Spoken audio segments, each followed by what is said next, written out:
Katika kipindi cha miezi 7 kuanzia mwezi Mei hadi Oktoba mwaka huu 2025, tulikumbwa na uhaba wa mvua, hali ambayo ilileta ukame na kupungua kwa vyanzo vya maji.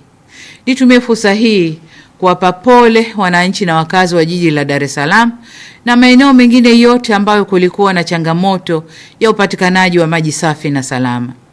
Katika kukabiliana na hali hiyo, hususan kwa Dar es Salaam, serikali ilihakikisha kwamba vyanzo vyote vya maji vilivyo karibu vinaelekeza maji jijini humo, pamoja na kufufua visima vilivyokuwa havifanyi kazi.